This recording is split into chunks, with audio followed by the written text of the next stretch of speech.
Eterno sumo kabu papasi, kupudiri landoda asisiri zasi, tasi cintari ni sandiri nasi, sakati kaco, aku buta pura dire ketorangu, paketo pakasara ne waroma, muda ceketere ketorangu, baba muri marasinganya tise, cipuca makan dipaci sarasi se, amane shamari tingai tise. Baba guru ando namu dipise. Kufu, kana wari watetera. Chokwadi wachonerera. Kufu makuna zera. Tusaka ataka kutera. Hadi nani niloto. Niki nani hivu. Nero naka pisa hadi kunike.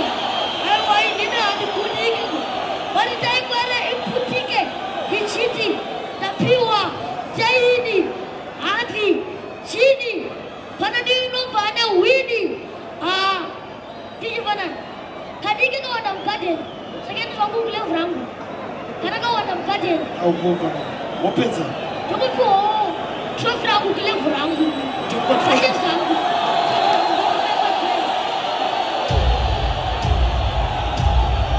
wala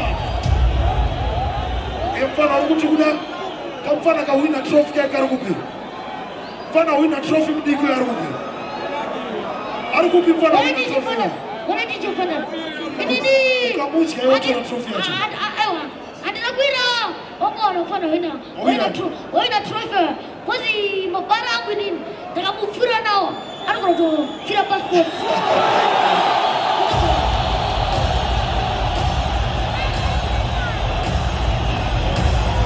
pizza and chicken bundle. Alright, Tipo pizza bro, one pitch. One freestyle and off. What's freestyle? Ngwere Diki. Let's go. Chichi. Diri kudangu wo. Yafino. Akuka. Diri kuna. Mukobe. Diri muobe. Tati uobe. Amelo tati maruobe. Mafuku temu. Twaita kukarima temu.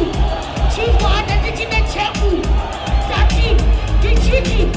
Tati na kitapa speaker. Disi kutoto. Diso. Sekumika. Ati mwamere mwako. Abati. Kinene karo nuna trophy langu. Udare. Mfanangu.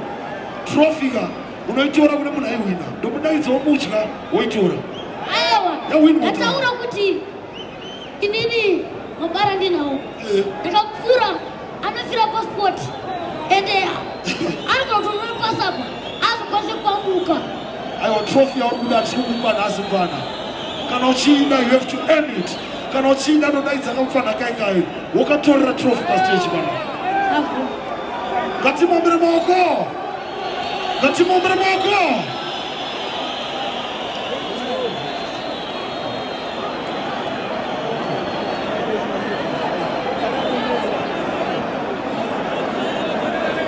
right